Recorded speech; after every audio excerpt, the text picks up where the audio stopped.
Hello दोस्तों, S Kumar GS pointer में आपका स्वागत है। आज हम फिजिक्स के एक ऐसे टॉपिक को पढ़ने वाले हैं जो लगभग सभी कॉम्पिटिटिव एग्जाम में पूछे जाते हैं और बहुत ही हम आसान तरीका से इस टॉपिक को समझाने की कोशिश करेंगे। पहले समझिए, लिफ्ट के बारे में जानने से पहले हम पास्कल का नियम समझेंगे कि पास्कल का नियम होता क्या है।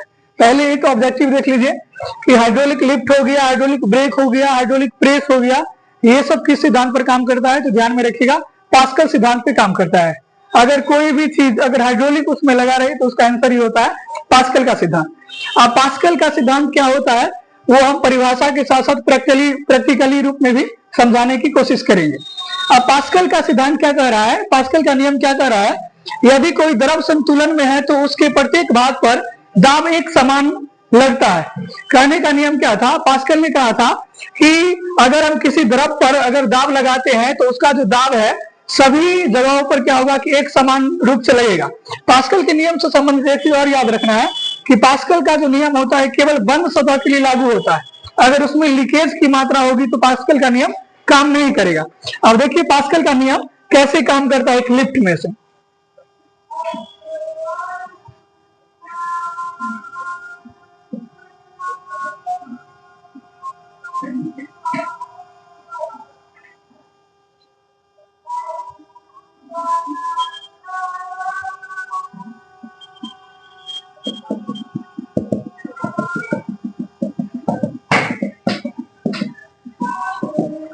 पास्कल का नियम क्या कह रहा है कि जैसे ये समझ जाइए कि लिफ्ट है एक, और उसमें क्या किया गया है कि बीच में लिक्विड को डाला गया। लिक्विड में पानी नहीं हो सकता है क्योंकि पानी अगर ज्यादा समय तक रहेगा तो जैसे ये गर्म होगा तो पानी उड़ जाता है, तो इसीलिए इसमें क्या किया जाता है, तेल का प्रयोग किया जाता है। अब पास्कल का नियम क्या कहता है कि जैसे यहाँ पर क्या होता है कि पिस्टन लगा होता है, पिस्टन इस शेप में लगा रहता है कि अगर उस पर दाब लगाया जाता है तो उसका दाब का प्रेशर जो है नीचे तक जाता है और वो प्रेशर का प्रभाव पूरे पानी पर पड़ता है।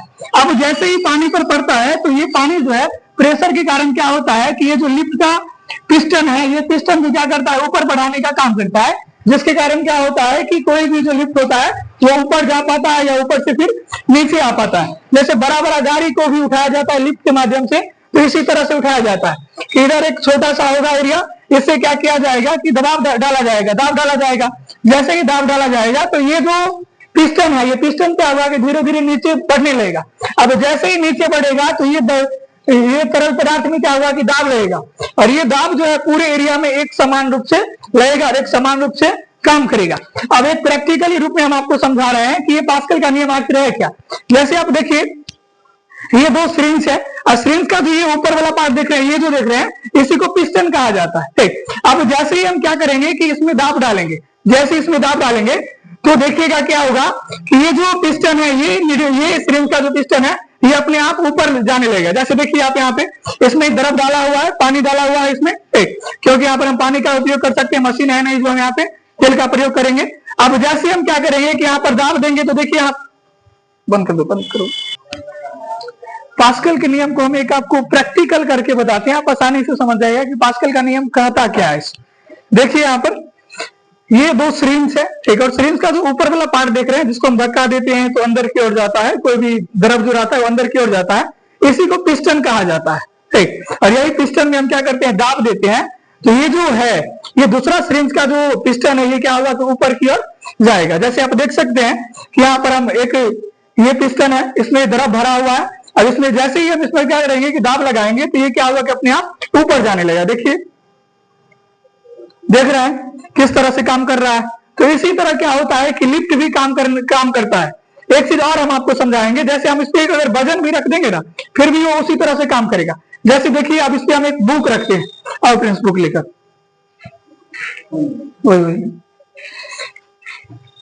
जैसे देखिए इस पर हम बुक रख रहे हैं और बुक को क्या करेगा कि ये उठाने का काम करेगा। देख सकते हैं बुक को उठा रहा है कि नहीं उठा रहा है। तो यही होता है पास्कल का नियम।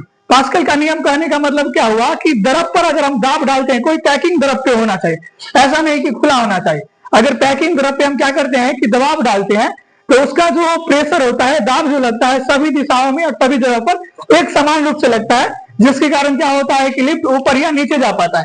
ये फिगर के माध्यम से हम आपको वही बता रहे थे कि यहाँ पर एक पिस्टन लगा हुआ है, और ये पिस्टन क्या है कि जैसे ही इस पर दाब डाला जाएगा, पिस्टन को दबाया जाएगा, तो ये दाब जो है पूरा ये द्रव में लगेगा, और जैसे ही दाब लगेगा तो यहाँ पे जो पिस्टन लगा हुआ है, पिस्टन क्या होगा, ये जो है ऊपर की ओर जाएगा, जिससे वजन क्या होता है कि ऊपर की ओर उठता है।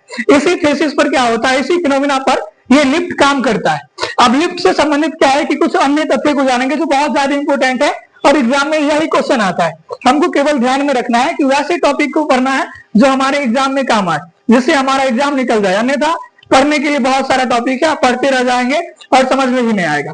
ये 5 तथ्य दिया हुआ है, इस 5 तथ्य पर हम विशेष रूप से चर्चा करेंगे। पहले आप समझिए कि लिफ्ट का फॉर्मूला क्या होता है। तो लिफ्ट का फॉर्मूला होता है W बराबर M इंटू जी प्लस माइनस ए, और ये प्लस माइनस क्यों लिखा गया ये भी हम अभी आपको बताएंगे।